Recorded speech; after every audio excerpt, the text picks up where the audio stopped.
Olá, meus amores, boa tarde. Espero que vocês estejam muito bem, tá certo? Eu não vejo a hora de poder ver vocês novamente e eu espero que também vocês estejam ansiosos para me ver, pra gente dar um abraço bem forte. Então vejam só, hoje, como vocês podem ver, o cenário tá diferente. Por quê? Porque hoje é aula de quê? Artes! Hoje é aula de artes, tá certo? E eu quero que vocês abram o livro de vocês aí na página 16, tá certo? Mas antes de iniciar o nosso assunto, vamos fazer a nossa oração. Fechem os olhos, como de costume, eu falo daqui, vocês repetem daí, tá bom? Vamos lá. Senhor Jesus, Divino Cordeirinho, fazei do meu coração o vosso becinho. Amém. Que o Senhor possa fazer presença no nosso coração e que Ele esteja sempre conosco, tá certo? Principalmente nesse momento que está bem difícil para todos, nesse distanciamento social. Vamos lá. O tema de hoje é xilogravura. Vocês já escutaram esse tema? Xilogravura? Vejam só, xilogravura é uma arte que é feita na madeira. E vocês sabiam que tem um artista pernambucano de Bezerros que é famoso mundialmente? Pois é, Bezerro, cidade vizinha aqui. Vejam só, de Pernambuco. O nome dele é J. Borges. E ele é muito famoso mundialmente pela essa arte. Eu quero que vocês observem aí na página 16 como é feita essa arte, tá certo?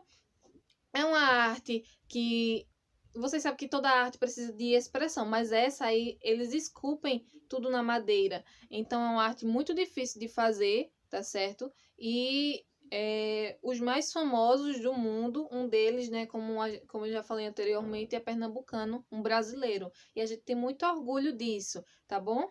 Vejam só, xilogravura, uma obra de arte a partir da madeira.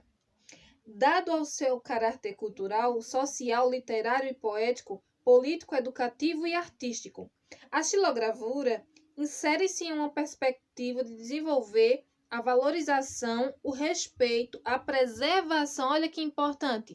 A xilogravura é um meio de preservar a natureza, porque é uma arte feita na madeira, tá bom? O cultivo e o interesse da sociedade pela cultura popular, muito difundida no Nordeste brasileiro, muito presente aqui, ó, onde a gente vive.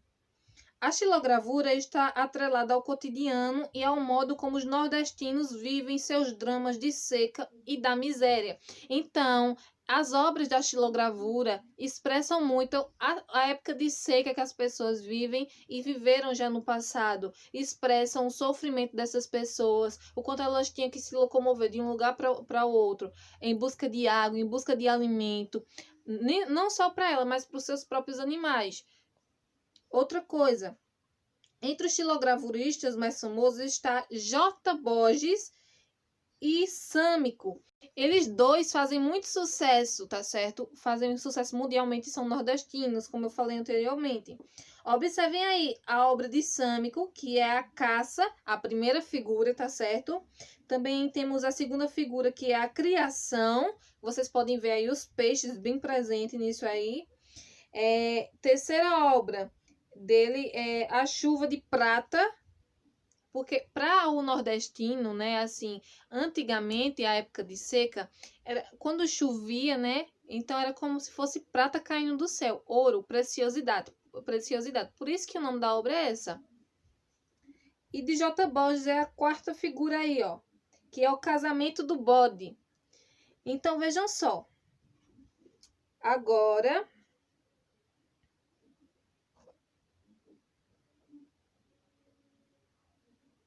na página 17, diz o seguinte: o que as outras pessoas pensam sobre?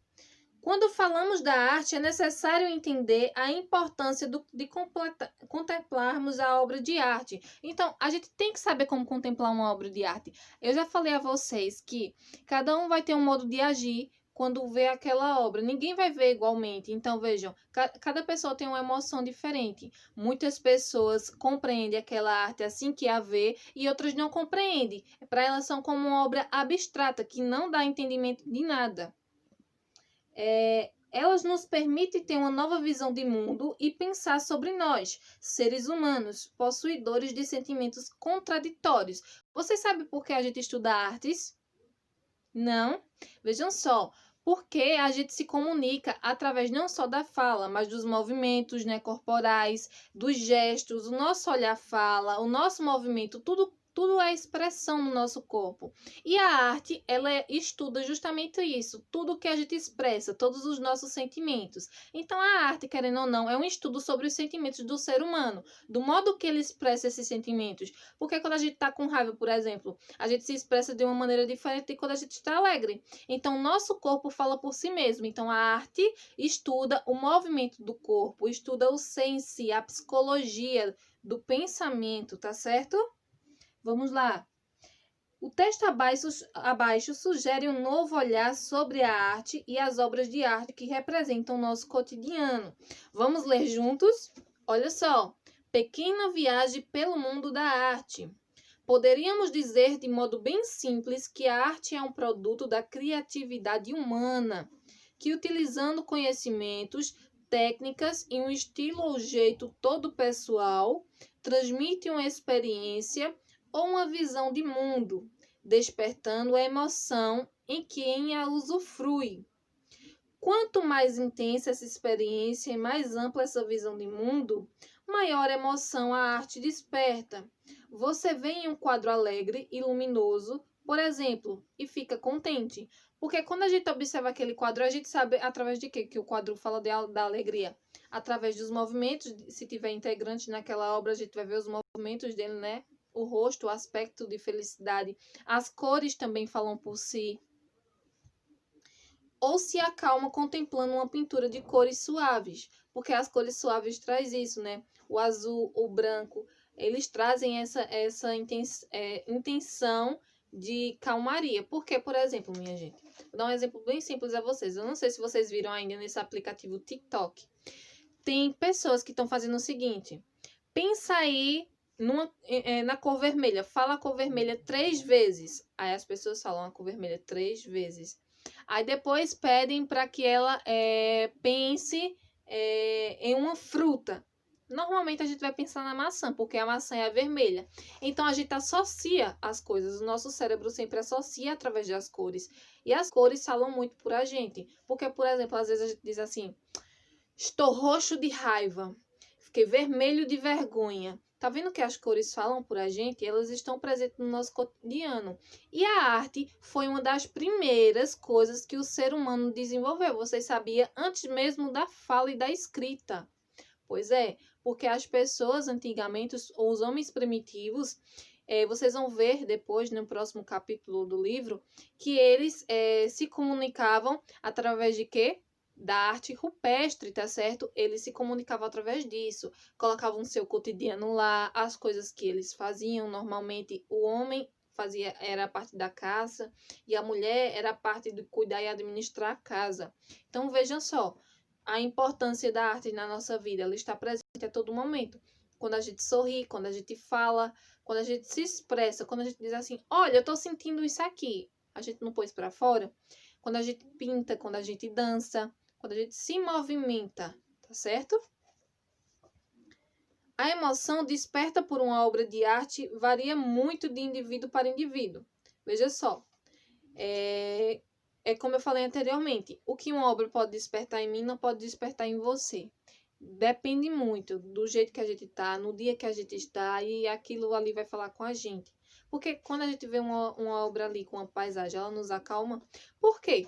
Porque, por exemplo, quando a gente quer se acalmar, a gente vai para onde? Se a gente tiver condições, a gente vai para uma praia, a gente vai para um sítio. E tudo isso, o silêncio, nos traz calmaria. E as paisagens e os quadros de paisagem servem justamente para isso. Um dia você vai ao cinema com um amigo. Os dois assistem ao mesmo filme e um sai dizendo: que chatice, enquanto o outro não. Para de repetir, que beleza. Um se entediou e o outro se empolgou, porque cada um entendeu o filme de um jeito, tá vendo?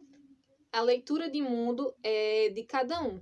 Ninguém precisa ter o mesmo pensamento e o mesmo olhar crítico do que o outro. Cada um pensa de uma maneira e a gente sabe disso, né? E nisso está um dos fatores que constitui a grandeza da arte.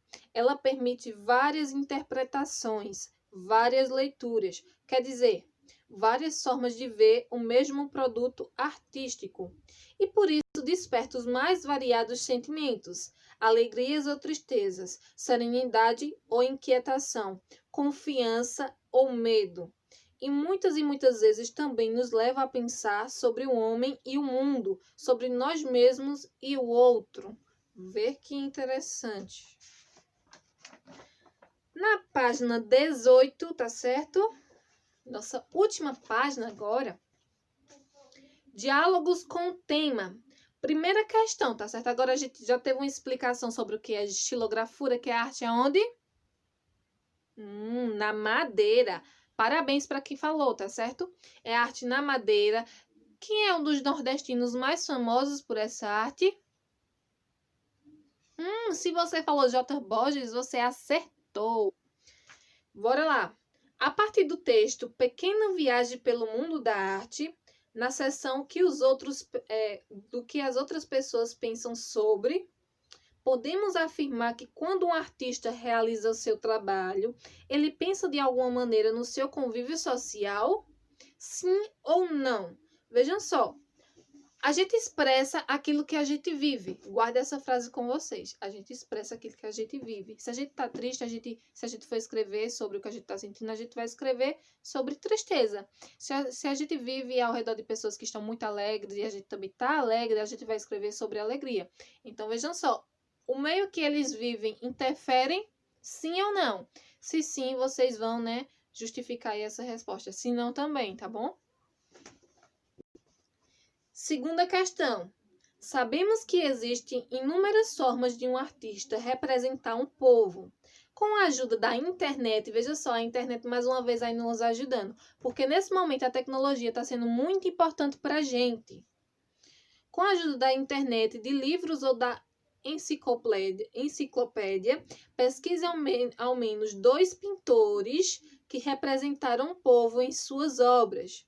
Lembre-se de que ao pesquisar a vida desses pintores, é importante também ver quais são as influências artísticas e suas principais obras. Então, vocês vão pesquisar no mínimo aí 2 artistas diferentes, tá certo? Que retrataram povos, sociedades no quadro deles, tá certo? E vocês vão pesquisar o porquê, como é que eles viviam, tá bom? Terceiro, aprecie a obra de Pieter Bruegel, Jogos Infantis, na qual ele apresenta uma cena no cotidiano do universo infantil. Então, vejam só, vocês vão apreciar essa obra aí para poder responder as outras questões, tá certo? Observe essa pintura aí que ele fez sobre um povo. No ano de 1559, ele fez a pintura de Jogos Infantis, tá certo? Essa pintura é feita através de óleo sobre madeira. Letra A. Deixa eu te organizar aqui. Quais são as suas impressões em relação à obra de arte apresentada? O que é que vocês observam nessa obra de arte? Tá certo? Vocês vão colocar isso, expressar aí. O que é que vocês observam, o que vocês acham que ele viu aí? Letra B. De maneira geral, qual cena do cotidiano a obra retrata? Observa. E qual cena do cotidiano aí ele retratou? Preste atenção no nome da obra, viu? Vai ajudar vocês. Letra C. O que podemos deduzir das cores na pintura de Pieter Bruegel? Então, vocês vão ver as cores aí e vão dizer se esse dia estava bom, ruim, se era de dia, se era de noite, certo? Letra D. Para aprofundar e conhecer ainda mais o trabalho de Pieter, faça uma pesquisa e escreva em seu caderno um pouco sobre a vida e suas principais obras. Então, você vai fazer uma pesquisa sobre esse artista aí e vai descrever no seu caderno, tá certo? As coisas, os pontos mais interessantes da vida dele. Quarto, segundo alguns historiadores de arte, o quadro mostra cerca de 84 brincadeiras e jogos, grande parte deles conhecidos ainda hoje. Você conseguiria identificar algumas dessas brincadeiras e alguns desses jogos? Então, vocês vão procurar aí nessa obra de arte algumas brincadeiras que essas crianças estão tendo aí. E vão dizer que ainda hoje existe e vocês vão dizer quais são, tá certo? Resposta pessoal, tá bom? Olha só, essa foi a aula de hoje. Espero que vocês tenham gostado, tá certo? Falando sobre xilogravura, uma arte, né, feita da madeira, feita na madeira, né, esculpida na madeira. Muito importante para a preservação também e para o fortalecimento cultural da gente, principalmente os nordestinos, tá certo? Muito obrigada.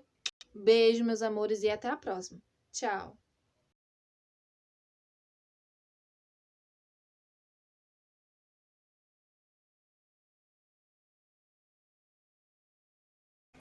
Olá pessoal, espero que vocês estejam bem. Hoje nós vamos dar início à nossa segunda unidade de religião, né? Um assunto tão interessante, tão gostoso de falar, que é sobre Deus, que é sobre o amor, que é sobre a fé, enfim. Vejam bem, hoje nós vamos falar um pouquinho sobre a oração.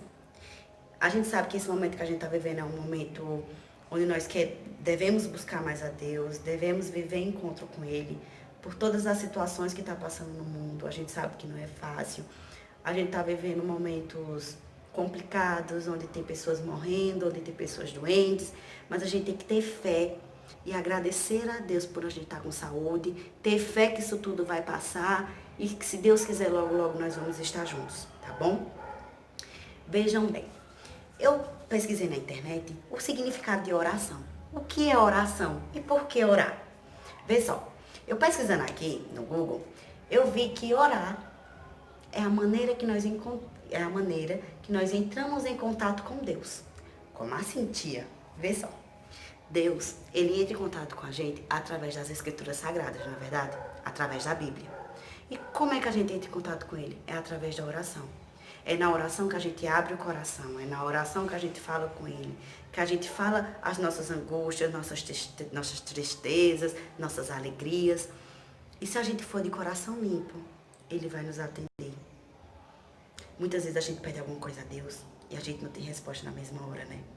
Isso dói às vezes, machuca, nos irrita. E a gente fica se pensando, poxa Deus, por que isso comigo? Eu peço tanto, peço tanto, peço tanto e eu não tô conseguindo ter. Mas sabe o que acontece? Eu vou contar um segredinho pra vocês. Às vezes, não é o momento da gente ter aquilo que a gente sempre quis, ou que a gente pede em oração. Vou contar uma história pra vocês bem interessante. Tinha um menino, ele tinha 5 anos. E ele queria muito, muito um relógio. Sabe aqueles relógios bem chique? Que tem os ponteirinhos, que tem um monte de coisa, enfim, daqueles. Só que ele tinha 5 para 6 anos e ele não sabia ver as horas. Só que ele queria um relógio daquele. E o pai dele não queria dar. Ele sempre pedindo, pedindo, pedindo. Chegou o aniversário dele e ele pediu de aniversário. O pai não deu. Ele ficou muito triste e muito frustrado com isso. Sabe o que aconteceu? Ele esqueceu. Com o tempo ele esqueceu, foi crescendo, esqueceu desse relógio. Um belo dia o pai dele foi fazer uma viagem. Voltando da viagem, o pai dele trouxe um presente para ele. E ele todo feliz, né, porque ia ganhar um presente. Aí ele abriu. Quando ele abriu, ele viu que era um relógio. Que ele sempre quis. Aquele relógio com ponteiro, enfim.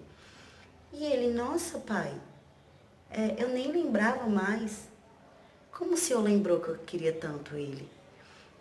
Aí o pai dele falou, filho, você me pedia muito quando eu era criança, mas eu não lhe dava. Sabe por quê? Porque aquela não era a hora certa de você ter ele. Você nem sabia as horas. E agora que você tá maior, você sabe ver as horas, você precisa de um relógio desse. Tia, por que você tá contando essa história do relógio do menino? A mesma coisa acontece com a gente. Muitas vezes a gente pede tanto, tanto, tanto, tanto a Deus e a gente não percebe que esse não é o momento certo da gente ter o que a gente quer. A gente pede as coisas às vezes e nem sabe o real motivo por que nós queremos isso. Deus é Deus. E Ele nos dá na hora certa, no momento certo. E quando Ele vê que nós necessitamos daquilo. Às vezes tem coisas que a gente pede a Deus e Ele vê que mais pra frente aquilo vai nos afastar dele. Sabia disso? Verdade. Às vezes, no celular, a gente pode pedir tanto, pedir tanto, pedir tanto, mas muitas vezes ele afasta nós de Deus. Então, será que realmente é legal ter um? sabe? Será? Nós devemos viver em sentido que Deus, Ele quer o melhor para a nossa vida. Ele nos quer o melhor. Então abra o seu coração para Ele, converse com Ele. Ele é o seu melhor amigo, Ele é o ser que quer você bem. Aquele que não ama não conhece a Deus, pois Deus é amor. 1 João 4,8, eu sempre falo esse versículo. Sabe por quê? Porque se você ama, e se você fala que ama, é porque você reconheceu o real sentido do amor. O meu real sentido do amor é quem? Deus. Então viva Deus. Vá de encontro com Deus. Seja feliz. E entenda não o porquê de algo estar acontecendo na minha vida, mas o pra quê. Para a sua evolução. Então entenda que o pra quê de Deus é lindo em nossas vidas. E Deus só quer o melhor para nós. Vamos orar e logo, logo tudo isso vai passar. E quando isso tudo passar, a gente vai dar um abraço bem forte. E vamos agradecer juntos por tudo isso ter passado. Um grande beijo e fique com Deus, meus amores. Aí ele abriu. Quando ele abriu, ele viu que era um relógio. Que ele sempre quis. Aquele relógio com ponteiro, enfim. E ele, nossa pai, eu nem lembrava mais. Como o senhor lembrou que eu queria tanto ele? Aí o pai dele falou, filho, você me pedia muito quando eu era criança, mas eu não lhe dava. Sabe por quê? Porque aquela não era a hora certa de você ter ele. Você nem sabia as horas. E agora que você tá maior, você sabe ver as horas, você precisa de um relógio desse. Tia, por que você tá contando essa história do relógio do menino? A mesma coisa acontece com a gente. Muitas vezes a gente pede tanto a Deus e a gente não percebe que esse não é o momento certo da gente ter o que a gente quer. A gente pede as coisas às vezes e nem sabe o real motivo por que nós queremos isso. Deus é Deus. E Ele nos dá na hora certa, no momento certo. E quando Ele vê que nós necessitamos daquilo. Às vezes tem coisas que a gente pede a Deus e Ele vê que mais pra frente aquele vai nos afastar dele. Sabia disso? Verdade. Às vezes, no celular, a gente pode pedir tanto, mas muitas vezes ele afasta nós de Deus. Então, será que realmente é legal ter um? Sabe? Será? Nós devemos viver em sentido que Deus, Ele quer o melhor para a nossa vida. Ele nos quer o melhor. Então abra o seu coração para Ele, converse com Ele. Ele é o seu melhor amigo, Ele é o ser que quer você bem. Aquele que não ama não conhece a Deus, pois Deus é amor. 1 João 4,8, eu sempre falo esse versículo. Sabe por quê? Porque se você ama, e se você fala que ama, é porque você reconheceu o real sentido do amor. O meu real sentido do amor é quem? Deus. Então viva Deus. Vá de encontro com Deus. Seja feliz. E entenda não o porquê de algo estar acontecendo na minha vida, mas o pra quê. Para a sua evolução. Então entenda que o pra quê de Deus é lindo em nossas vidas. E Deus só quer o melhor para nós. Vamos orar. E logo, logo tudo isso vai passar. E quando isso tudo passar, a gente vai dar um abraço bem forte. E vamos agradecer juntos por tudo isso ter passado. Um grande beijo e fique com Deus, meus amores.